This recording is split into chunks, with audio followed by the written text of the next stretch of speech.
Mesdames et messieurs, bonsoir. Merci de nous rejoindre pour ce nouveau numéro de Code 24, le magazine francophone de la rédaction de Futur TV, en partenariat avec France 24.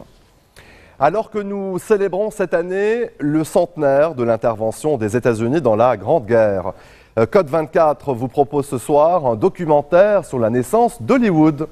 Avec le concours d'historiens américains, notre journaliste Florence Gaillard est remontée à la source du cinéma américain, nourri du conflit qui ravageait alors le vieux continent. Reportage.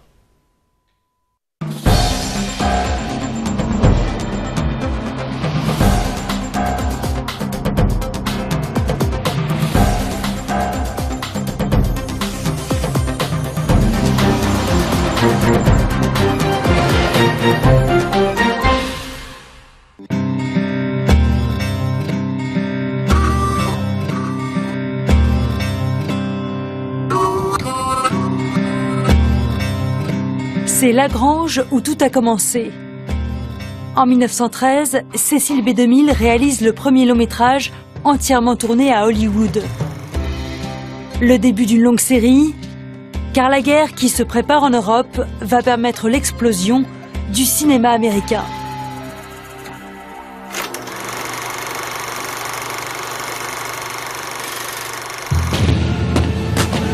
« 1914, la guerre mobilise tous les moyens de production en Europe. Les hommes, les femmes, les usines, les transports, mais aussi les médias, presse, radio, photographie et cinéma. À la même période aux États-Unis, un mouvement s'accélère. Les cinéastes, jusque-là installés sur la côte Est, s'implantent en Californie pour son soleil quasi permanent. Quand la guerre éclate en Europe, le cinéma européen, qui jusqu'alors fournissait la moitié des films aux États-Unis, cesse toute activité. Alors les cinéastes américains, qui sont avant tout des hommes d'affaires, y voient une immense opportunité et se disent « L'Europe a plus ou moins interrompu sa production, donc non seulement on peut s'emparer de tout le marché américain, mais on peut aussi envoyer plus de films en Europe. La seule chose qui nous empêche de le faire, c'est la production. Il faut tourner 2 fois plus, et la seule façon de le faire, c'est d'aller là où on peut tourner 2 fois plus. C'est pour ça qu'ils s'installent en Californie. »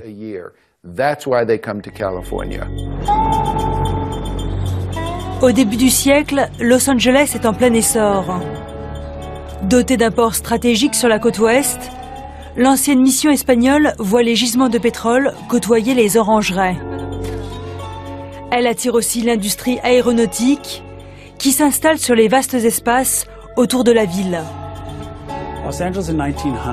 Los Angeles, en 1900, a déjà attiré des hommes d'affaires importants, des industriels, des constructeurs de chemins de fer et des grands fermiers. Et beaucoup d'entre eux imaginent une croissance et un futur glorieux pour Los Angeles. Ils se trouvent aux premières loges de la conquête de l'Ouest dans l'histoire américaine. Ils ont atteint l'océan Pacifique et ils envisagent de construire une magnifique métropole ici.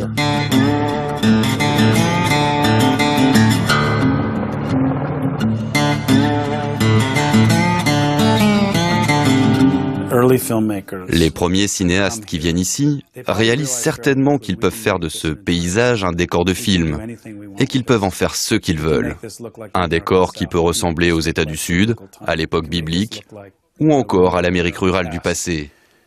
Ils disposent d'un paysage avec lequel ils peuvent jouer. La star de l'époque s'appelle Mary Pickford.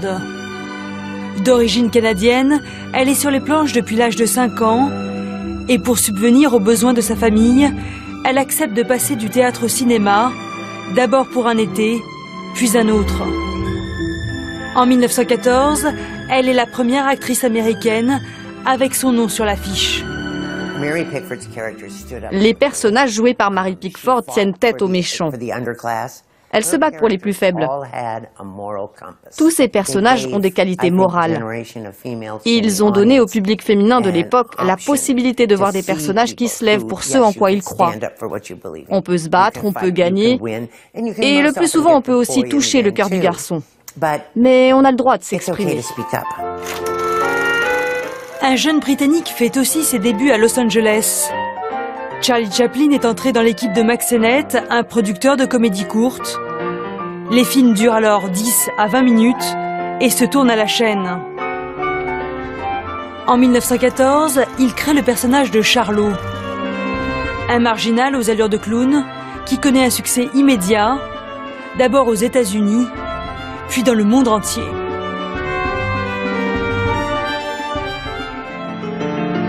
Si Charlot bouscule l'ordre établi, ses films ne traitent pas de politique. Au début du conflit en Europe, le cinéma américain se garde de choisir un camp. Pas question de perdre le public composé d'immigrants, souvent issus des pays en guerre. 1915, première superproduction made in Hollywood. David W. Griffith réalise Naissance d'une nation. Un film de plus de 3 heures qui raconte la guerre de sécession vue par les États du Sud, avec des Noirs indignes d'être citoyens, des soldats fédéraux humiliants et un Ku Klux Klan héroïque, défenseur des Blancs menacés. Griffith tente d'expliquer que pendant et après la guerre de sécession, les Blancs ont souffert dans le sud des États-Unis, et donc qu'ils avaient besoin de protecteurs. C'est pour ça que ce film est si controversé, encore aujourd'hui. L'aspect politique est une chose, mais il y a aussi la prouesse technique de ce merveilleux réalisateur, David W. Griffith. Les gros plans, les effets spéciaux, les mouvements de foule, la bataille de Gettysburg, en fait filmée dans la vallée de San Fernando. Toutes ces choses ont fait de ce film une épopée qu'il fallait voir à tout prix. Le film est projeté à la Maison-Blanche et le président Wilson, lui aussi originaire du sud des États-Unis, déclare « C'est l'histoire écrite avec l'éclair ». En 1916, il est en campagne pour sa réélection. Sa promesse, rester en dehors du conflit et favoriser l'économie. La même année, Thomas Ince réalise un film à gros budget qui dénonce les ravages de la guerre et dont le titre est Civilisation. À l'époque, Civilisation était considéré comme un film pacifiste et Woodrow Wilson l'a utilisé dans sa campagne de 1916 en faisant la promesse de garder l'Amérique hors du conflit. La guerre étant un combat pour l'Europe, mais pas pour l'Amérique. Et Wilson promet aux électeurs, si vous votez pour moi, vous pouvez être sûr que nous n'entrerons pas en guerre. La guerre commence pourtant à inspirer les réalisateurs. Dans son premier grand film, Cecil B. DeMille montre un officier britannique envoyé seul détruire les tranchées ennemies. En songe, Jeanne d'Arc lui apparaît et lui donne le courage d'accomplir sa mission suicide. Quelques mois plus tôt, un événement a bouleversé l'opinion américaine. Le Lusitania, qui transportait vers la Grande-Bretagne des civils et du matériel de guerre, a été torpillé par un sous-marin allemand. Bilan 1200 victimes, dont 128 américaines. Les États-Unis ont l'impression que la guerre est loin en Europe, jusqu'à ce que les sous-marins allemands entraînent la mort de citoyens américains. Du coup, Los Angeles devient de plus en plus attentif à la guerre, et dans les années 1915-1916, il y a beaucoup de gens à Los Angeles qui disent qu'il faut intervenir. Et puis, il y a le télégramme Zimmermann. En janvier 1917, un message codé destiné au gouvernement mexicain est intercepté par les renseignements britanniques. Son auteur, le ministre des Affaires étrangères de l'Empire allemand, Arthur Zimmermann. Le télégramme dit que si les États-Unis entrent en guerre aux côtés des Alliés, il pourrait y avoir une alliance entre l'Allemagne et le Mexique. Et ça déclenche la fureur aux États-Unis. Le télégramme Zimmermann rappelle aux États-Unis que le Sud-Ouest était il n'y a pas si longtemps un territoire mexicain qui pourrait retourner au Mexique sous gouvernement mexicain. Ça réveille la Californie et lui fait réaliser que la situation est sérieuse. À la même période, Cecil B. DeMille réalise La Petite Américaine avec Mary Pickford dans le rôle principal. Elle y joue Angela, qui doit rejoindre sa vieille tante en Europe. Elle embarque alors sur un navire qui, comme le Lusitania, est torpillée pendant la traversée. Sauvée in extremis, elle parvient en France occupée, mais sur place, elle assiste aux atrocités perpétrées par les Allemands et choisit son camp, celui des Alliés.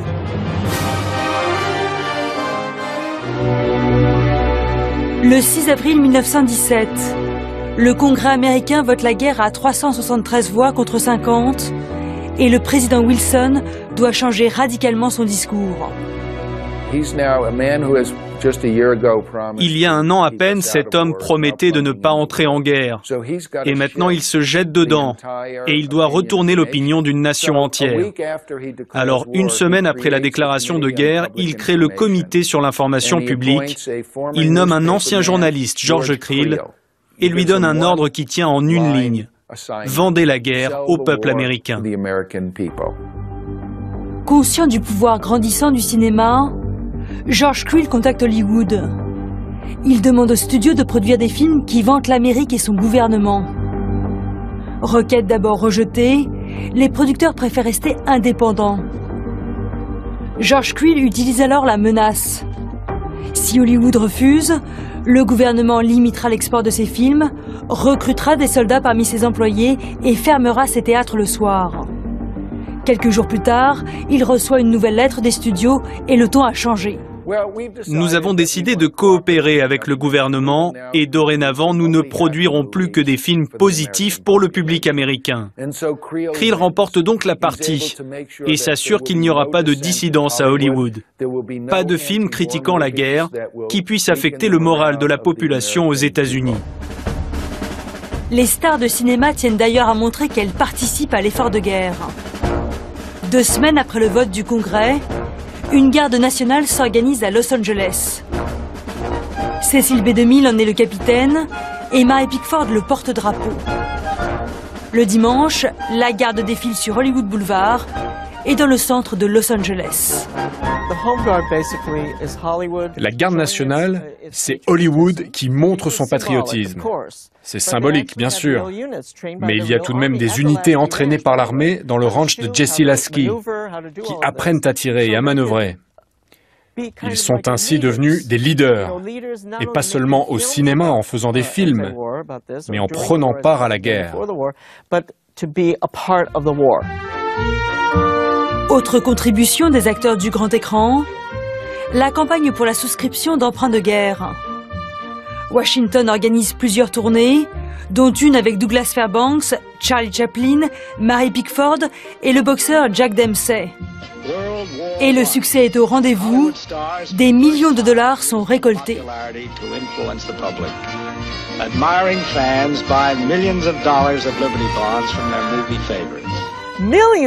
Des millions de personnes viennent les voir. On est dans les années 1910, il n'y a pas de télé, pas de radio à ce moment-là. Ils deviennent des stars internationales. On peut dire que c'est l'une des conséquences de la guerre. La collaboration entre Washington et Hollywood s'avère lucrative. Car en plus de leurs films, les studios reçoivent les commandes du gouvernement. Actualité du front, reportages de guerre, courts-métrages patriotes. Bientôt, le cinéma dépasse les attentes de l'administration et bascule dans la propagande, évidemment anti-allemande. La guerre, quel sujet merveilleux pour un film. Ça fait beaucoup d'histoires à raconter. Et quand vous ajoutez « Venez siffler le Kaiser », et qu'en plus, vous avez les bons et les méchants, c'est parfait pour le cinéma. Tous ces films contribuent à la formation des soldats qui, pour la plupart, découvrent le cinéma en même temps que la guerre. Mary Pickford est la marraine de plusieurs régiments dans la marine, l'artillerie et l'aviation. Début 1918, la réalité rejoint la fiction quand la scénariste Frances Marion écrit pour elle Johanna and Liszt. Dans ce film, l'actrice appelle les spectateurs à s'engager et les troupes à ne revenir qu'après avoir arraché la victoire à l'Allemagne. De son côté, le réalisateur David W. Griffith est sollicité par le gouvernement britannique pour un documentaire en faveur des Alliés. Invité à tourner sur le front dans la Somme, il incorpore ces images de guerre dans un mélodrame qui dénonce la brutalité allemande. Griffith se rend en France et tourne des scènes dans les tranchées, même si la plus grande partie du film est réalisée à Hollywood, dans le ranch de Jesse Lasky. Mais le sujet du film, c'est de montrer que des femmes, des familles, des enfants souffrent. Et quand vous montrez des femmes dans les films de guerre, vous parlez de l'humanité à laquelle le public s'identifie. La Première Guerre mondiale fait 10 millions de morts en Europe, 100 000 côté américain. Mais elle permet aussi aux États-Unis de devenir la première puissance économique mondiale. La guerre a tout changé dans ce pays.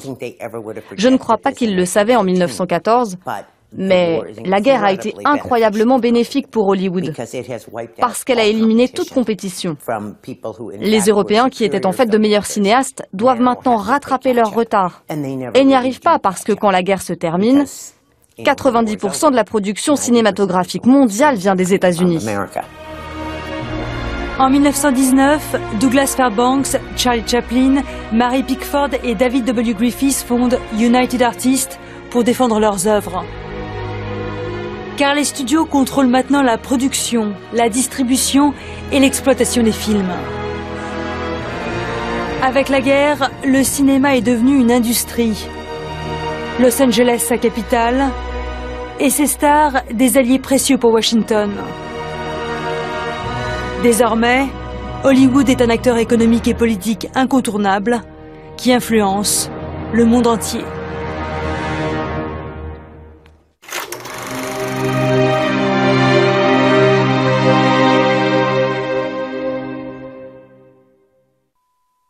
Restez des nôtres, on se retrouve dans quelques instants. A tout de suite.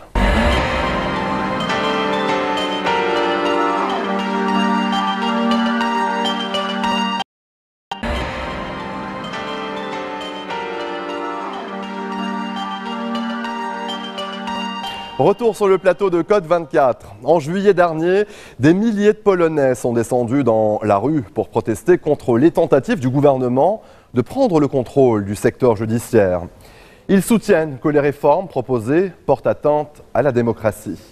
La Commission européenne affirme que Varsovie viole les règles de l'Union européenne et a menacé de sanctions si cela ne change pas. Mais le parti Droit et Justice fait la sourde oreille. Son leader, Jaroslaw Kaczynski, remonté contre les vétos, veut faire passer les lois avec le strict minimum de modifications. Au cours des dernières semaines, le gouvernement et ses partisans argumentent vivement pour les changements en dénonçant l'ingérence de l'Union européenne. Le reportage de Gulliver Krag à Varsovie.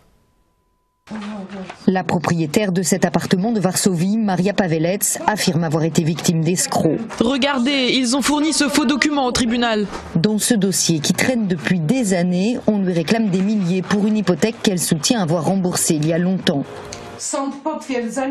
Les tribunaux ont confirmé ce mensonge. Ils ont présenté des dettes fictives. N'importe quel juge normal se dirait qu'il y a anguille sous roche. L'histoire de Maria est déjà passée 2 fois à la télé. Les chaînes de l'État, contrôlées par le parti au pouvoir, assurent une large couverture aux erreurs judiciaires et aux verdicts polémiques.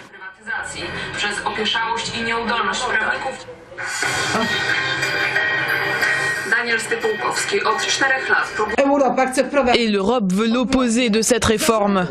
Veulent-ils que nous soyons escroqués et opprimés pour toujours ? Les statistiques de l'Union européenne placent les tribunaux polonais dans la moyenne des pays membres en termes d'efficacité, mais la plupart des citoyens les jugent lents et inefficaces, voire pire. Une réputation que ces affiches cherchent à renforcer. Elles donnent l'adresse d'un site internet détaillant mauvaises décisions et écarts de conduite des magistrats. On y trouve aussi des témoignages faisant jouer la corde sensible. Lorsque le tribunal me l'a enlevé, ma fille avait 6 ans. Pourquoi ? Comme l'a dit le juge, parce qu'on était pauvres. Les médias pro-gouvernementaux approuvent largement. Il est important de soutenir ce désir de changement et de passer le message, de dire aux gens que c'est le moment de réformer les tribunaux, car si l'opposition revient au pouvoir, elle n'aura pas la volonté politique.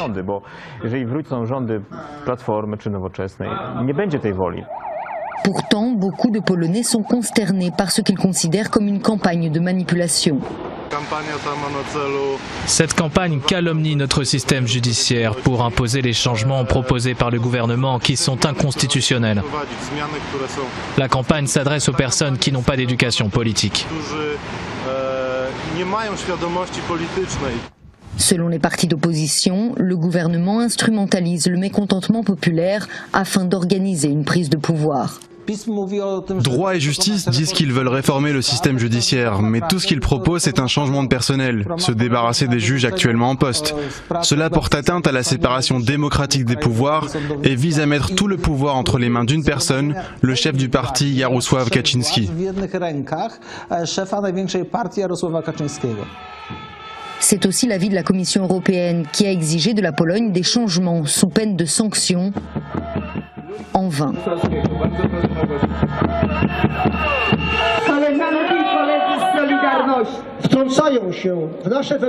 Des gens interfèrent dans nos affaires internes, des gens qui n'ont aucun droit de le faire. Ce rassemblement devant les bureaux de la Commission européenne à Varsovie a néanmoins attiré moins de monde que les manifestations antigouvernementales en juillet. Ces dernières ont poussé le président à opposer son veto à une partie de la réforme, mais pour le gouvernement, ce n'était qu'un sursis. Son site web a récemment publié ces photos de la première ministre à l'écoute des soi-disant victimes des tribunaux. Juste après, elle a prononcé ce discours sévère. C'est le gouvernement qui a raison d'avoir écouté ces personnes qui demandent le changement. Ce n'est pas ceux qui veulent torpiller les réformes, qui pensent que le système judiciaire polonais actuel est pour eux. L'élite qui, depuis des années, n'a rien fait pour le changer et trouve que tout va bien.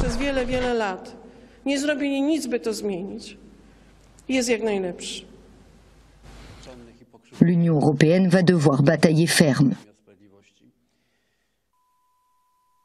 Nous nous rendons à présent au Rwanda, un pays pauvre, enclavé, à la démographie galopante et déjà le plus densément peuplé d'Afrique continentale. 70% de la population vit toujours de l'agriculture. Alors, si le gouvernement essaie d'optimiser ce secteur et de développer le tourisme, notamment d'affaires, Kigali mise sur un autre domaine pour soutenir sa croissance économique, les nouvelles technologies. Au moins 5000 km de fibres optiques ont été tirés à travers le pays et la 4G couvre près de 80% du territoire. Des drones livrent des poches de sang aux hôpitaux difficilement accessibles. Et dans la périphérie de Kigali, les grues s'activent pour finir en temps et en heure la future Innovation City. Les meilleures universités du continent seront rassemblées sur ce campus, entourées d'incubateurs, de start-up et d'entreprises innovantes. Un reportage de Thijs Broek. C'est une première mondiale et elle a eu lieu au Rwanda. Depuis 2016, ces volatiles high-tech ont envahi l'espace aérien du pays. Chaque jour, ces drones livrent des dizaines de poches de sang aux hôpitaux de l'ouest du pays. Nous recevons les commandes par téléphone, SMS ou Internet. Les opérateurs de santé que nous avons ici vont s'occuper de la commande. Nous la préparons, l'attachons au drone qui ensuite se dirige automatiquement vers sa destination. Le délai de livraison est passé de plusieurs heures à seulement quelques minutes. Un gain de temps qui aurait déjà permis de sauver des centaines de vies. Par exemple, en maternité, si on fait la césarienne, quelquefois il y a le temps qui court et ça peut mettre en danger la vie de la femme. Ces drones ont placé le Rwanda sur la carte mondiale des pays innovants.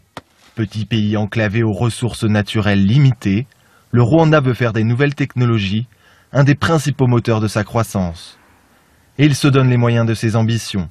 La 4G couvre près de 80% du territoire et plus de 5000 km de fibres optiques ont déjà été déployés. Notre mission chez Liquid Telecom est que chaque personne dans le pays ait accès à Internet. Donc on essaye d'équiper chaque maison dans notre pays. Chaque jour, nous équipons une trentaine de maisons dans un rayon d'1,2 km. Mais ce service, facturé environ 70 €, reste inaccessible à la majorité des Rwandais. Le salaire moyen est d'environ 50 € par mois et 40% de la population vit toujours sous le seuil de pauvreté. L'une des innovations qui touche directement la population, c'est ce système de paiement démonétisé, généralisé à toutes les compagnies de bus desservant la capitale. Cela correspond à une stratégie nationale. C'est un moyen d'éviter d'avoir à transporter de l'argent sur soi. Même dans les marchés, on commence à utiliser des cartes de paiement et dans les bus, c'est désormais obligatoire. Le système évite les fraudes, permet au gouvernement de collecter les taxes et les clients ne négocient plus le prix de la course. Un système novateur en Afrique qui semble convenir à tous. Je suis très fière.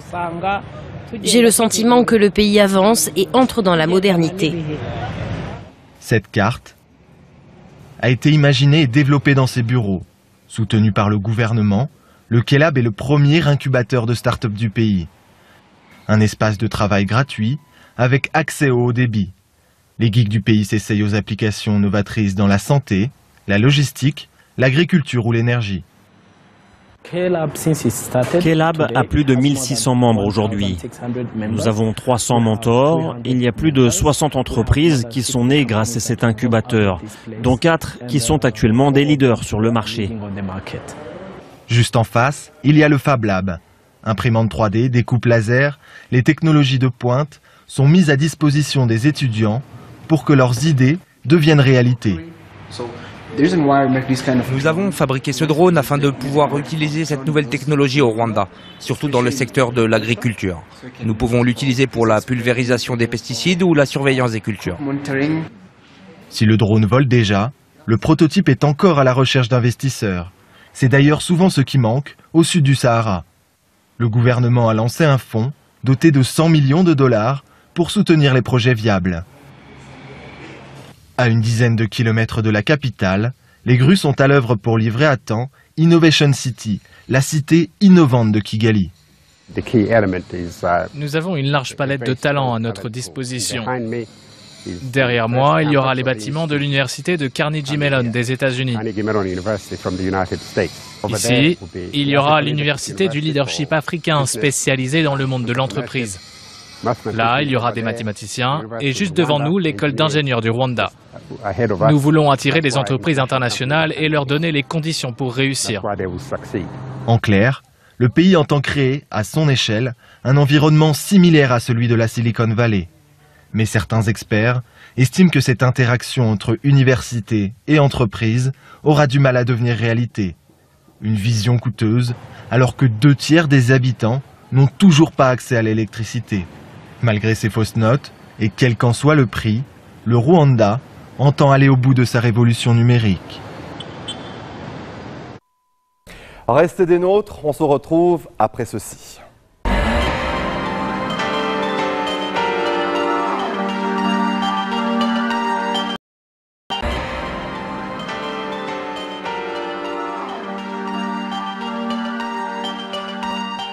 Retour sur le plateau de Code 24. En Indonésie, les règlements de comptes extrajudiciaires se multiplient. D'après un institut de surveillance lié à la Banque mondiale, ils auraient progressé de 25% entre 2005 et 2014. Une partie de la population juge les policiers inefficaces et décide de se faire justice eux-mêmes. Des pratiques dont sont aussi victimes certaines minorités religieuses. Et Jack Husson nous en dit plus. Sur ces images pixelisées, une foule rend brutalement la justice par elle-même. Accusé de vol dans une mosquée de Bekasi, près de Jakarta, le mois dernier, Mohamed Al-Zahra a été lynché puis brûlé. Rojali Babelan est le gardien de la petite mosquée où Al-Zahra aurait dérobé un haut-parleur utilisé pour l'appel à la prière. Prenant conscience du vol, Rojali dit avoir suivi Al-Zahra jusqu'à un marché, d'où le voleur se serait enfui en abandonnant le haut-parleur. Pendant sa fuite, Al-Zahra s'est notamment jeté dans une rivière, mais il a été rattrapé un peu plus loin. Il a alors été frappé puis traîné sur 500 mètres, jusqu'à ce que la foule ne décide de l'immoler par le feu. Al-Zahra a vraiment volé ce haut-parleur dans notre mosquée, mais la violence anarchique qui a suivi était démesurée. C'était un voleur, certes, mais nous aurions dû laisser la justice s'occuper de lui. Tous pourtant ne partagent pas l'opinion de ce gardien. La réputation d'indulgence de la police face à la petite criminalité pousse en effet de nombreux Indonésiens à se faire justice eux-mêmes. Pour Dédé, qui connaît l'un des suspects arrêtés pour ce meurtre, il n'y a là rien de surprenant. Ne faites pas passer les gars d'ici pour les terroristes. Si vous voulez mon avis, c'est tout à fait normal qu'un voleur se fasse tabasser. Oui, normal. C'est arrivé plein de fois, certains sont morts, d'autres se sont fait brûler, ce n'est pas la première fois. Des affaires comme celle-ci, en effet, il y en a eu beaucoup. De quoi questionner l'efficacité de la police. D'après les chiffres de la Banque mondiale, entre 2005 et 2015, la violence collective en Indonésie a ainsi augmenté de 25% et 1659 personnes ont été tuées. Asep Adisaputra, le chef de la police de Bekasi, conteste ces chiffres, mais soutient que des efforts sont en cours pour éduquer la population. Ces chiffres-là, ils sont pour toute l'Indonésie, c'est bien ça. Je ne peux pas les confirmer. C'est bien au-delà de ma juridiction de Bekasi. Concernant Bekasi, 29 personnes ont été lynchées depuis 2005. Qui dit ça? La Banque mondiale.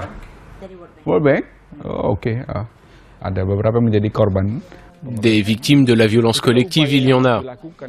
Je pense que le rôle de la police est d'apprendre aux citoyens comment se comporter vis-à-vis de la loi. Des réunions publiques et du conseil à la population devraient nous y aider. Ces réunions et ces conseils seront-ils suffisants? Malgré la présence d'un nombre croissant de policiers, des doutes persistent sur leur capacité réelle à faire appliquer la loi. En Indonésie, la petite criminalité n'est d'ailleurs pas la seule concernée par ces actes de violence collective. Selon Andreas Arsenault de Human Rights Watch, les minorités religieuses en pâtissent elles aussi. Cela peut aussi bien concerner les minorités chrétiennes, accusées de construire des lieux de culte sans autorisation, que les minorités musulmanes comme les chiites ou les ahmadis, ou encore celles qui pratiquent des cultes locaux ancestraux. Il y en a plus de 400 en Indonésie, et ce sont les premières minorités à être touchées. En voici un exemple sur cet enregistrement avec l'expulsion forcée de membres du Gafatar, un mouvement religieux syncrétique en partie fondé sur l'islam. Aux yeux des musulmans radicaux, ce courant est tout simplement impie. Et c'est ainsi qu'en 2015, à Bornéo, devant la menace d'une foule furieuse, plus de 7000 de ses partisans ont dû abandonner les terres agricoles où ils vivaient. Accusé de blasphème, Ahmad Mouchadek, le fondateur du Gafatar, purge lui à présent une peine de 5 ans dans cette prison de Jakarta. Pour la porte-parole Farah Mayfira, cela prouve que les autorités se rangent souvent du côté de la foule. Un groupe est venu s'en prendre à notre village. Ils ont mis le feu, ils ont détruit nos récoltes et pillé nos biens. Certains d'entre nous ont été jetés dans un camion poubelle. Il est évident que nous étions les victimes, mais au lieu de poursuivre ces gens, ce sont nos responsables qui ont été enfermés. Les responsables de cette expédition punitive n'ont jamais été poursuivis. En règle générale, pour ceux qui se font justice eux-mêmes, les châtiments sont souvent trop cléments pour être dissuasifs. Ainsi, tant que les peines encourues ne seront pas renforcées par les autorités, ces élans de violence collective en Indonésie risquent fort de ne pas être freinés. La haute couture représente un rêve. Qu'il soit rebelle, mélancolique ou artistique, il sera toujours magique et parisien. Car c'est à Paris que s'épanouit cet art unique.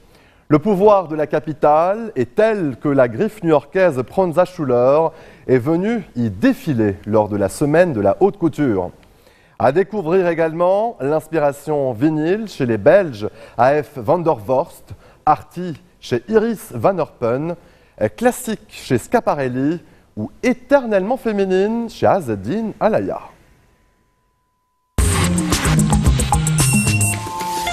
La haute couture. Son pouvoir est si attractif que même les griffes américaines plébiscitent Paris pour montrer leur création.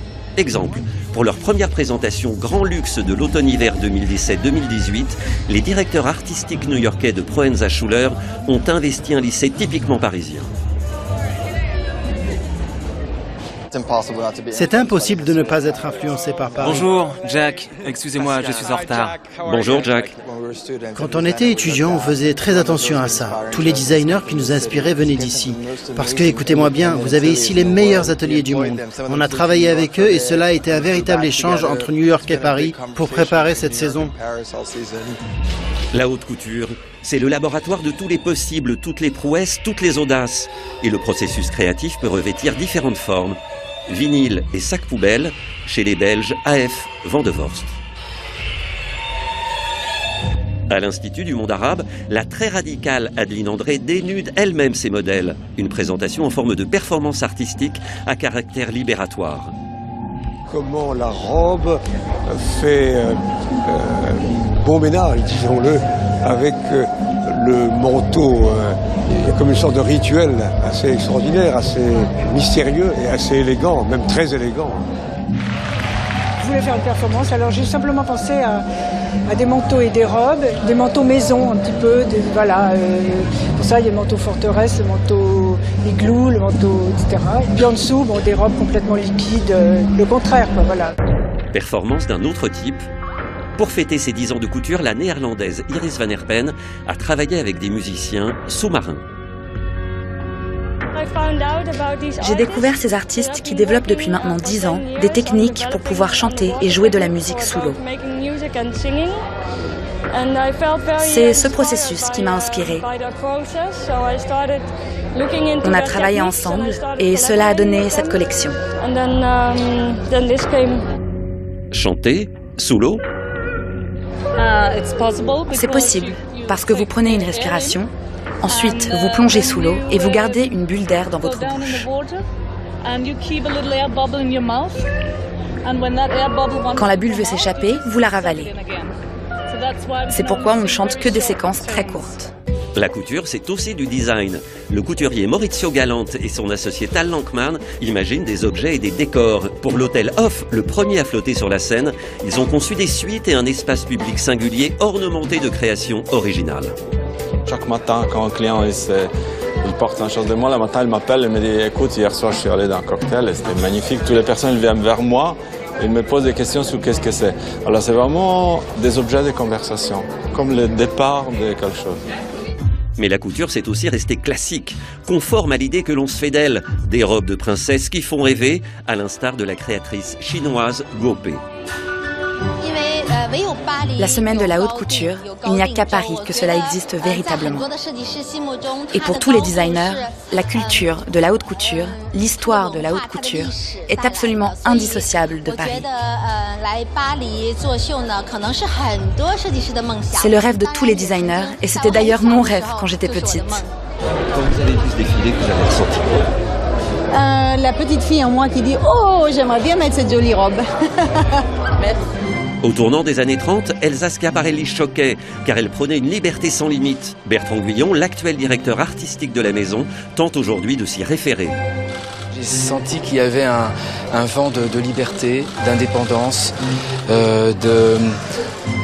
l'émancipation vraiment des idées. Bizarrement, paradoxalement, j'ai l'impression que même si nous vivons dans un monde libre, il y a quand même une certaine censure dans l'air et je ne suis pas certain que les femmes soient aussi libres qu'elles ne l'étaient à cette époque-là. En tous les cas, les femmes dont je fais référence. Mais que serait la haute couture sans celle qui la présente? Les top modèles. Ce ne sont pas des employés mais des muses. Bella Hadid, en particulier, suscite une inspiration de type créatif sexy à Alexandre Vauthier. Au-delà du côté cérémonial de la couture, c'est aussi des moments dans la vie où on se retrouve tous. Donc c'est 2 fois par an, on se retrouve. Donc du coup, forcément, il y a des liens qui se tissent. Et on adore travailler ensemble, c'est une énergie créative, tout ça. Et c'est ce process créatif qui rend les gens heureux. Et ce soir, on est particulièrement heureux. Chez Asdin Alaya, s'il n'y en avait qu'une de muse, ce serait Naomi Campbell. Il l'a vu grandir, il a conçu des centaines de robes grâce à elle directement sur son corps. Asdin Alaya est considéré aujourd'hui comme le dernier des grands couturiers. Le travail d'Asdin n'est qu'un fil, il n'y a même pas de saison, d'ailleurs c'est plus important, c'est juste un style, une signature tellement incroyable. C'est extraordinaire de voir combien ces vêtements sont des grands classiques à la seconde où les filles marchent voilà, dans la salle et qu'elles présentent les vêtements. Oui. C'est en effet sensuel et puis c'est à propos du mouvement et c'est toujours un grand plaisir. Comment se sent-on quand on porte du Hasdi Dalaya? C'est fantastique. Sincèrement, on se sent très très bien. Parce qu'on se sent... C'est les vêtements qui font les femmes vraiment belles. Et je pense que c'est pour ça que les femmes aiment tellement Alaya. Ça te remonte à moral. La haute couture reste un rêve. Qu'il soit rebelle, mélancolique ou artistique, il sera toujours magique.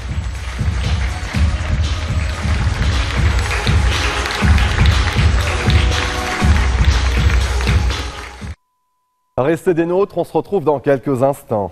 À tout de suite.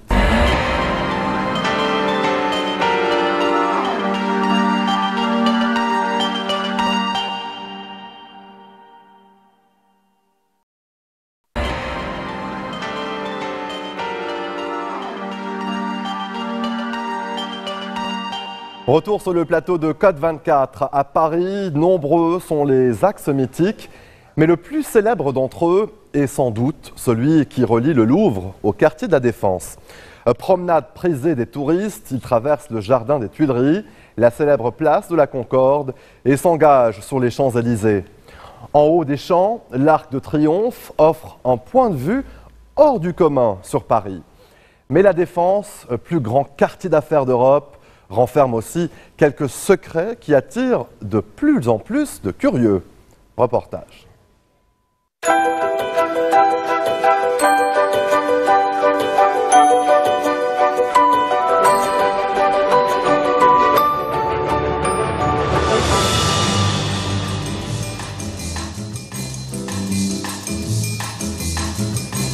L'esplanade du Louvre, c'est l'un des terrains de jeu favoris des touristes venus immortaliser le fameux effet d'optique de la pyramide. Ils sont chaque année près de 10 millions à venir visiter l'un des joyaux de la capitale. C'est ici, au pied du Roi Soleil, que commence la voie royale reliant le Louvre à la Défense. Un axe ponctué par 3 arcs de triomphe, dont l'arc du Carrousel, le plus ancien, édifié en 1809. Un lieu gardé par les pompiers de Paris, qui n'a aucun secret pour Emmanuelle Errand, la conservatrice. Il faut imaginer que tout ce qui est derrière moi, à l'époque, c'était la campagne. La ville s'arrêtait ici. Au fur et à mesure des siècles, en fait, cet axe a été enrichi. Donc chaque régime a ajouté finalement des petits bouts d'une certaine manière. Qu'y a-t-il de commun entre une arche de la Défense et puis un obélisque qui vient du fond des âges et du fond de l'Égypte? Rien du tout. Et pourtant, ça fonctionne. Entre le Louvre et la place de la Concorde, le jardin des Tuileries, petite bulle d'oxygène de 25 hectares. C'est André Le Nôtre, jardinier de Louis XIV, qui imagina ce jardin à la française. À seulement quelques pas, la place de la Concorde. Obélisque de Luxor, fontaine monumentale, un décor cossu qui fait oublier que durant la Révolution française, on guillotinait ici. Louis XVI y vécut ses derniers instants. Dans le prolongement de la Concorde, l'avenue des Champs-Élysées.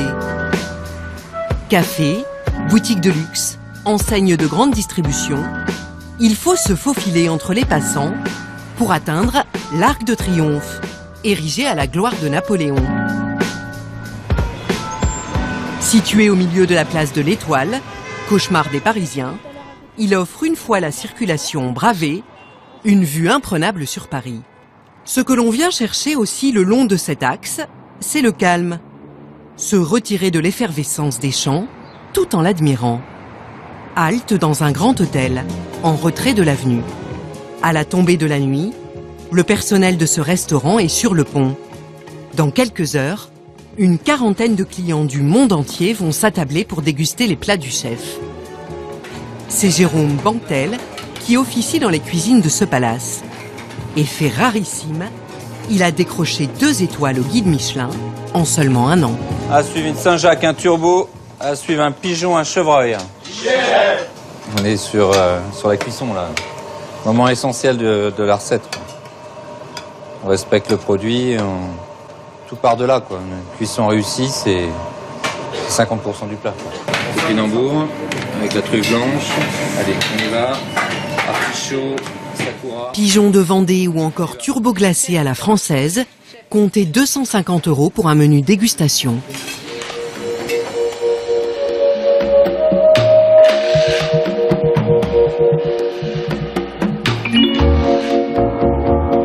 Dernière étape, la Défense, poumon économique de la capitale, situé à une dizaine de kilomètres du Louvre. 71 tours, 160 hectares, c'est le premier quartier d'affaires en Europe. Géant de verre et de béton, mais au pied des tours, une petite révolution est en marche. Depuis le début de l'année, la végétation reprend timidement ses droits. Pieds de vigne, plants de maïs ou encore tomates, un jardin partagé entretenu par les habitants et les travailleurs du quartier. Paloma est salariée d'une banque. Elle profite de ses pauses pour jardiner. Notre parcelle se trouve ici. Donc c'est la petite dernière. Mais on est déjà très fiers parce qu'il y a déjà du cresson qui pousse. Il y a les radis qui sont en train de sortir. On les a plantés il y a à peu près 3 semaines. Là on attend les épinards qu'on ne voit pas encore. Petite fierté, oui, tout à fait, de pouvoir avoir tous ces légumes qui vont sortir au milieu de ces immeubles. Pour mieux connaître la Défense, une plongée dans les entrailles s'impose. À 18 mètres sous le parvis, il existe des espaces inconnus du grand public. Voici l'atelier de Raymond Moretti. C'est en 1973 que l'artiste s'installe ici. Il débute la construction de cette œuvre monumentale qu'il fera grandir jusqu'à sa mort. Une œuvre vivante, musicale, de 1000 mètres carrés sur 5 étages. Vous entendez, il se fâche là vraiment. Le côté interdit contribue aussi au mystère de ce lieu. Voilà, on n'a pas le droit d'y accéder comme ça se mérite. Et c'est quelque part aussi le monstre secret qui garde la Défense.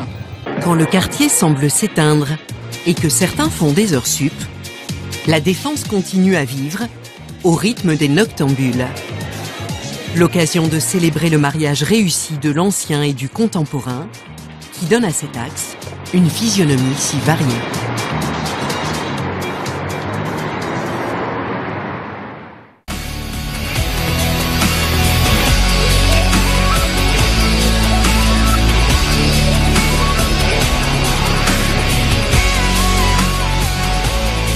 Nous voici au premier étage de cette tour Eiffel, l'étage le plus large qui abrite notamment un restaurant, une boutique ou encore un salon de réception. Et nous sommes en compagnie de Bertrand Lemoine. Merci de nous accueillir ici. Vous êtes architecte, ingénieur, historien, vous êtes directeur de recherche au CNRS, vous avez consacré de nombreux ouvrages à cette tour Eiffel et à son concepteur Gustave Eiffel. Tout d'abord un mot sur l'histoire de ce lieu. Cette tour Eiffel, c'était d'abord une œuvre provisoire. Oui, c'est une œuvre qui a été construite en fait pour la grande exposition universelle de 1889 qui marquait le centenaire de la Révolution française et pour laquelle on voulait quelque chose d'énorme. La tour la plus haute du monde, tout simplement, 300 mètres de hauteur. C'était une tour provisoire qui devait durer 20 ans initialement, parce que le terrain appartient à la ville de Paris. Au bout de 20 ans, on ne sait pas trop ce que serait devenue la tour si Eiffel ne s'était employé justement à la faire vivre. Alors comment est-ce qu'il a réussi à faire ça? C'est grâce à la science notamment? Il a fait tout un tas d'expériences scientifiques, de mesures, notamment sur la résistance de l'air, en faisant tomber des corps le long d'un câble sur la tour Eiffel, en construisant une soufflerie à ses pieds, mais c'est surtout la radio. Le support d'antenne que constitue la tour, 300 mètres de hauteur, ça permet de communiquer à longue distance, notamment avec les forts de l'Est de la France. Et par conséquent, ça a donné à la tour une valeur stratégique pour les militaires. En été, ça a permis de conserver la tour. Alors c'est la réalisation la plus connue de Gustave Eiffel, mais ce n'en est qu'une parmi de très nombreuses. Il y en a partout dans le monde. Oui, la tour Eiffel, c'est un peu l'arbre, si on veut, qui cache la forêt des réalisations d'Eiffel. Eiffel a fait, avant de construire la tour, bien sûr, beaucoup de choses. Des grands ponts métalliques, le viaduc de Garabig, un grand viaduc à Porto. Parce que c'était un ingénieur, mais c'était aussi un homme qui avait le sens des affaires.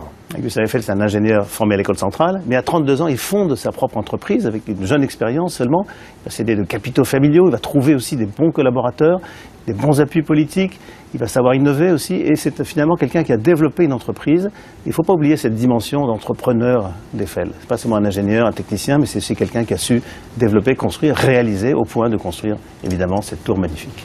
Une tour qui a donc servi à la radio, à la télévision. Aujourd'hui, c'est une attraction touristique, mais est-ce qu'elle a d'autres utilités en dehors de se visiter? C'est un lieu qui symbolise quelque part la ville qui l'accueille, qui symbolise même la France. Un lieu aussi qui symbolise sans doute par sa dimension, par sa forme un peu inhabituelle, extraordinaire, et parce que cette construction métallique, légère, un peu diaphane comme ça, elle est toujours un symbole d'audace, de progrès finalement, une valeur peut-être qu'on devrait reconsidérer aujourd'hui.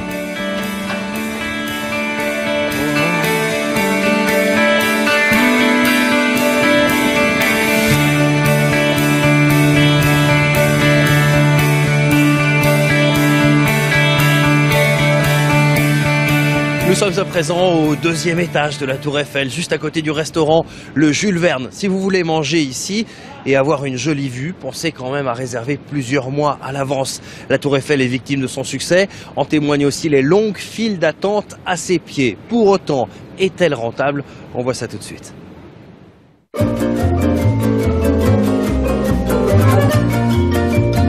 À l'époque, la construction de la Tour Eiffel avait coûté près de 7 800 000 francs or, l'équivalent aujourd'hui de 32 millions d'euros.